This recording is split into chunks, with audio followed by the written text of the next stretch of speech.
ओम नमश्चंडिकाय ही। अथ तृतीयोध्याय। सेनापतियों सहित महिषासुर का वध। जगदम्बा के श्रीअंगों की कांति उदय काल के सहस्त्र सूर्य के समान है। वे लाल रंग की रेशमी साड़ी पहने हुए हैं। उनके गले में मुंडमाला शोभा पा रही है। दोनों स्तनों पर रक्त चंदन का लेप लगा है। वे अपने करकमलों द्वारा जप मालिका विद्या और अभय तथा वर नामक मुद्रा धारण किए हुए हैं। 3 नेत्रों से सुशोभित मुखारबिंद की बड़ी शोभा हो रही है। उनके मस्तक पर चंद्रमा के साथ ही रत्नमय मुकुट बंधा है तथा वह कमल के आसन पर विराजमान है। ऐसी देवी को मैं भक्तिपूर्वक प्रणाम करता हूँ।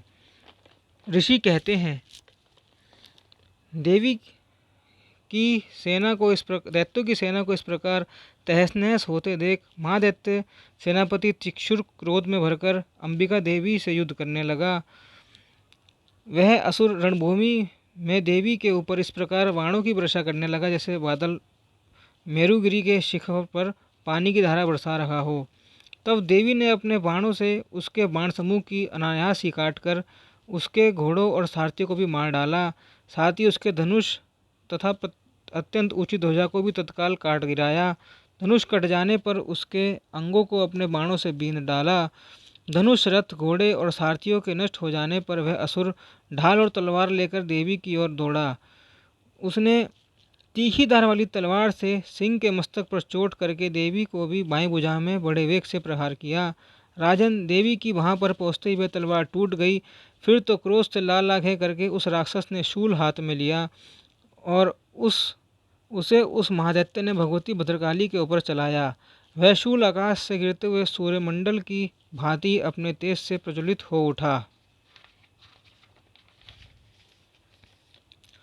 उस शूल को अपनी ओर आते देख देवी ने भी शूल का प्रहार किया।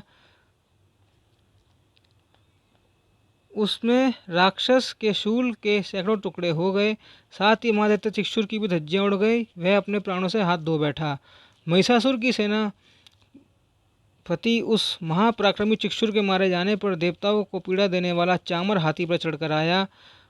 उसने भी देवी के ऊपर शक्ति का प्रहार किया, किंतु जगदम्बा ने उसे अपने हुंकार से ही आहत एवं निष्प्रभ करके तत्काल पृथ्वी पर गिरा दिया। शक्ति टूट गिरी हुई देख चामर को बड़ा क्रोध हुआ। अब उसने शूल चलाया, किंतु देवी ने भी अपने बाणों द्वारा उसे काट डाला। इतने में ही देवी का सिंह उछलकर हाथी के मस्तक पर चढ़ बैठा और उस दैत्य के साथ खूब जोर लगाकर युद्ध करने लगा। वे दोनों लड़ते लड़ते हाथी से जमीन पर आ गए और अत्यंत क्रोध से भरकर एक दूसरे पर बड़े भयंकर प्रहार करते हुए लड़ने लगे।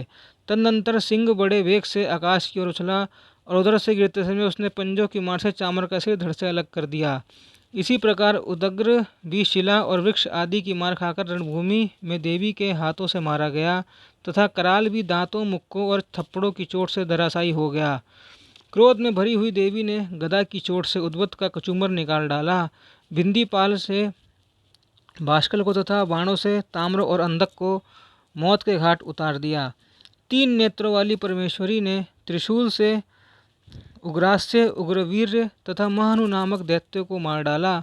तलवार की चोट से विडाल के मस्तक की धड़ से काट दिया। दुर्धर और दुर्मुख इन दोनों को भी अपने बाणों के से यमलोक भेज दिया। इस प्रकार अपनी सेना का संहार होता देख महिषासुर भैंसे का रूप धारण करके देवी के गणों को त्रास देना आरंभ किया। किन्हीं को थूथन से मारकर, किन्हीं के ऊपर खुरों का प्रहार करके, किन्हीं किन्हीं को पूंछ से चोट पहुंचाकर, कुछ एक को सिंगों से विदीर्ण करके, कुछ गणों को वेग से, किन्हीं को सिंहनाद से, कुछ को चक्कर देकर और कितनों को निश्वास वायु के झोंकों से धराशायी कर दिया। इस प्रकार गणों की सेना को गिराकर वह असुर महादेवी के सिंह को मारने के लिए झपटा। इससे जगदम्बा को बड़ा क्रोध हुआ। उधर महापराक्रमी महिषासुर भी क्रोध में भरकर धरती को खुरों से खोदने लगा तथा अपने सींगों से ऊंचे ऊंचे पर्वतों को उठाकर फेंकने और गरजने लगा। उसके वेग से चक्कर देने के कारण पृथ्वी क्षुब्ध होकर फटने लगी। उसकी पूंछ से टकराकर समुद्र सब ओर से धरती को डुबोने लगा। हिलते हुए सिंगों के आघात से विदीर्ण होकर बादलों के टुकड़े टुकड़े हो गए। उसके श्वास की प्रचंड वायु के वेग से उड़ते हुए सैकड़ों पर्वत आकाश से गिरने लगे। इस प्रकार क्रोध में भरे हुए उस महादैत्य को अपनी ओर आते देख चंडिका ने उसका वध करने के लिए महान क्रोध किया। उन्होंने पास फेंककर उस महान असुर को बांध दिया। उस महासंग्राम में बन जाने पर उसने भैंसे का रूप त्याग दिया और तत्काल सिंह के रूप में वह प्रकट हो गया। उस अवस्था में जगदम्बा जो ही उसका मस्तक काटने के लिए उत्पन्न हुई, त्यों ही वह खड्गधारी पुरुष के रूप में दिखाई देने लगा। तब देवी ने तुरंत ही बाणों की वर्षा करके ढाल और तलवार के साथ उस पुरुष को बींध डाला। इतने ही में वह महान गजराज के रूप में परिणत हो गया तथा अपने सूंड से देवी के विशाल सिंह को खींचने और गरजने लगा। खींचते समय देवी ने तलवार से उसकी सूंड काट डाली। तब वह महादैत्य पुनः भैंसे का शरीर धारण कर लिया और पहले की ही भांति चराचर प्राणियों को, तीनों लोकों को व्याकुल करने लगा। तब क्रोध में भरी हुई जगदम्बा चंडिका बारंबार उत्तम मधु का पान करके और लाल आंखें करके हंसने लगी। उधर वह बल और पराक्रम के मद से उद्यत हुआ राक्षस गरजने लगा और अपने सींगों से चंडी के ऊपर पर्वतों को फेंकने लगा। उस समय देवी अपने बाणों के समूह से उसके फेंके हुए पर्वतों को चूर्ण करते हुए बोली।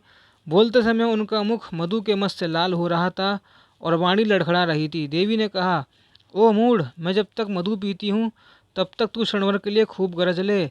मेरे हाथ से यहीं तेरी मृत्यु हो जाने पर शीघ्र ही देवता भी रचना करेंगे। ऋषि कहते हैं। यूँ कहकर देवी उछली और उस महादैत्य के ऊपर चढ़ गई। फिर अपने पैर से उसे दबाकर उन्होंने शूल से उसके कंठ में आघात किया।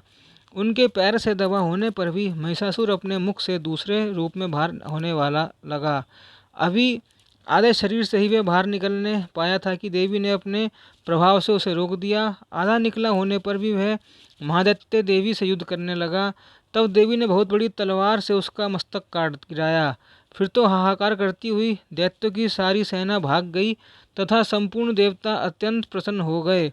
देवताओं ने दिव्य महर्षियों के साथ दुर्गा देवी का स्तवन किया। गंधर्वराज गान तथा अप्सराएं नृत्य करने लगी।